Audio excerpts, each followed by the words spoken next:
नमस्कार, मैं हूं निकिता और आप देख रहे हैं सत्यहिंदी.com। चलिए एक नजर डालते हैं अब तक की सुर्खियों पर। रविवार 28 मई को देश के नए संसद भवन का उद्घाटन होना है, जो कि प्रधानमंत्री मोदी द्वारा किया जाएगा। लेकिन तमाम विपक्षी दलों की मांग है कि संसद का उद्घाटन देश की राष्ट्रपति द्रौपदी मुर्मू द्वारा कराया जाना चाहिए, जिसके चलते 20 राजनीतिक दलों ने इस उद्घाटन समारोह का बहिष्कार करने का ऐलान किया है।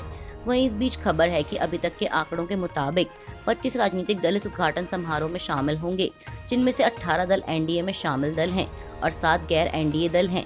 बता दें, इन 7 गैर एनडीए दलों में बीजू जनता दल, वाईएसआर कांग्रेस, अकाली दल, बीएसपी, लोक जनशक्ति पार्टी, जीडीएस और टीडीपी शामिल हैं।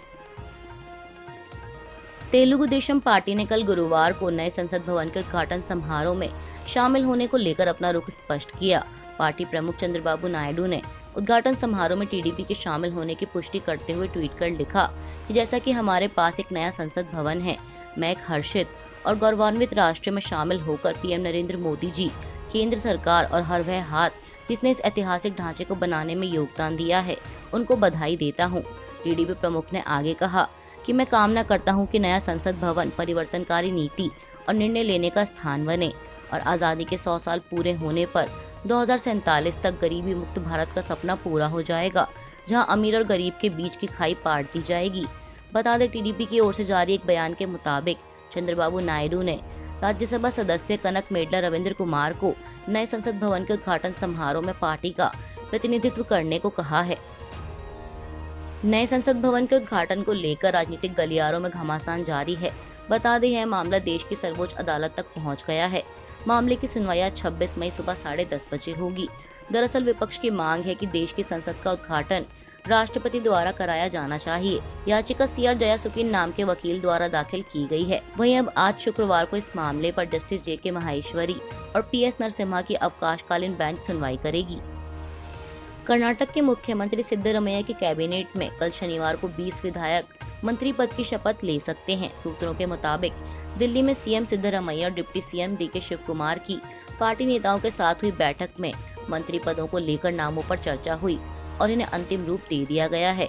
बता दें कि 20 मई को सिद्धरमैया ने मुख्यमंत्री और डीके शिव कुमार ने उप मुख्यमंत्री के रूप में शपथ ली थी और इनके साथ ही कांग्रेस अध्यक्ष मल्लिकार्जुन खड़गे के बेटे प्रियांक खड़गे सहित 8 विधायकों ने भी मंत्री पद की शपथ ली थी। दरअसल उस समय कांग्रेस आलाकमान ने 8 मंत्रियों की पहली लिस्ट को मंजूरी दी थी, जबकि शुरुआती योजना के तहत कैबिनेट में करीब 28 विधायकों को शामिल किया जाना था। वहीं अब सूत्रों के हवाले से सामने आई जानकारी के अनुसार केवल उन विधायकों के नाम को मंजूरी दी गई है जो सभी वर्गों का प्रतिनिधित्व करते हैं और वरिष्ठतम थे, साथ ही जिनके नाम को लेकर कोई आपत्ति नहीं उठाई गई थी। मणिपुर में हाल ही में भड़की हिंसा को लेकर केंद्रीय गृह मंत्री अमित शाह ने गुरुवार को कहा कि वह हिंसा प्रभावित मणिपुर जाएंगे। उन्होंने कहा कि वो सभी विवादों को सुलझाने के लिए राज्य की 3 दिनों की यात्रा पर रहेंगे। गृह मंत्री ने मणिपुर के लोगों से सभी विवादों को बातचीत के माध्यम से सुलझाने की भी अपील की। आपको बता दें कि मैतेई समुदाय को अनुसूचित जनजाति में शामिल करने की मांग के विरोध में 3 मई को आदिवासी एकजुटता मार्च निकाला गया, जिसके बाद मणिपुर में हिंसा भड़क उठी। मामले ने इतना तूल पकड़ लिया कि सामान्य स्थिति की बहाली के लिए लगभग 10,000 सैन्य और अर्धसैन्य कर्मियों को तैनात करना पड़ा। राज्य में हुई हिंसा के दौरान सैकड़ों घर जला दिए गए थे और इसमें कई लोगों की जान चली गई। इसके बाद सेना को बुलाया गया। कई दिनों तक कर्फ्यू रहा और इंटरनेट सेवा ठप कर दी गई थी।